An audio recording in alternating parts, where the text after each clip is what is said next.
What I'd like to share with you today is actually a concept we've seen from reviewing several hundred companies, and I've lovingly termed it run to failure. So I'll share with you the IT perspective first, because that's what we are. We're an IT services firm. But then later I want to apply it to how it affects all business. So the term is called run to failure. And we started noticing this because our clients would call us when they were in crisis, or potential clients would tend to call us in crisis. Their world had come to a point where they were having a business interruption, they weren't able to get their services done, and so they would call us in. Now we would come in, we'd play the firefighter. We would calm everybody down, we'd review the situation, and as quickly as possible we would work to return them to a point of being able to get back in business. Well, after all this sweat and labor and panic and crisis, we would point out, hey, maybe we should do things just a little bit different this time. So we would present things to the business leadership, but the business leadership would seem disinterested in doing anything really different.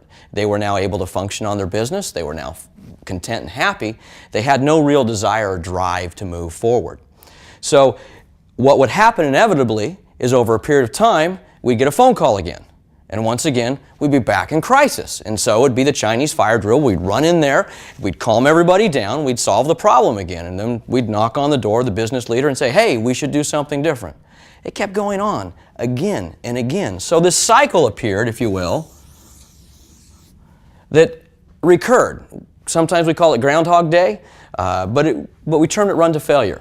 So we saw these stages, and what I'd like to do is talk about what these stages are. And there's three separate phases. Okay? The first one we'll call is the honeymoon phase. When everything is going happy, the business leaders can focus on their business. Do I want to deal with IT?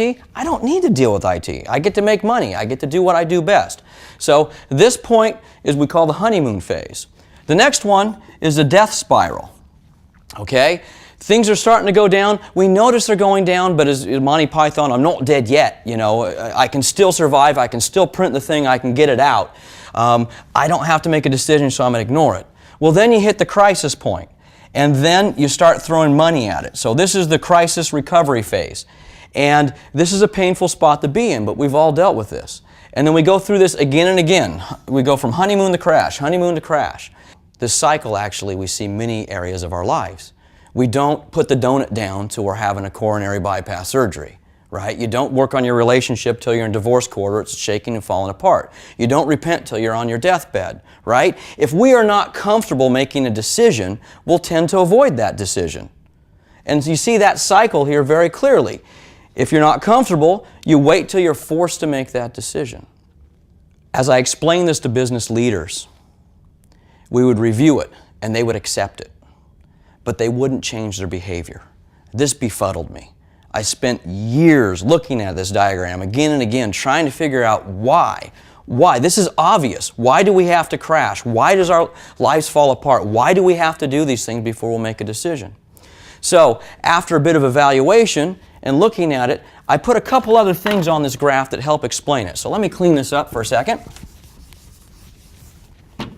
and draw it out again for you. This time now I'm going to put a smiley face at the top. I'm going to put a sad face or dead face at the bottom, and we'll put just the plain have a day face. Where this starts becoming really valuable is when you look at it and understanding the actual impact it's having on your business and the actual impact of failure. So if we look at this, we can see 50% of the time, or a large majority of the time, we are actually below water. That means our performance, our efficacy, our focus is really not on the things we want it to be on. It is actually on the crisis. The other thing that's interesting is that's where you're spending most of your money. Technology has a bad rap because I'm always throwing money at it. Well, you're throwing money at it to repair and recover. What if you could put those resources towards improvement? If anybody here was paying a lot of money each month to repair your car, at some point all your friends would tell you, hey, why are you putting several $100s a month into repairing your car? Why don't you just get a new car? Yet we see that all the time in different areas of business. So once I was able to draw it this way and understand and convey to the business leaders that this portion of the time they're really in crisis and it's costing their company, then we can start really addressing the need to change. Now, the other interesting thing I noted is there's a life cycle. We understand this cycle. We appreciate this cycle. We know sometimes we're going to be up and sometimes we're going to be down. We can't change that. But what we can change through management, expertise, and operational procedures is we can change the frequency that you have the dip, and then also how low the dip affects us.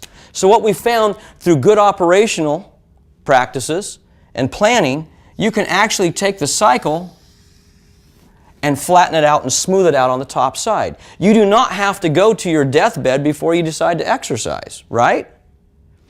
So we do not have to go to the crisis spot to where we are impacting our business, we're impacting our focus, our productivity before we make a decision. It takes a different mindset, a different approach, but it can be done.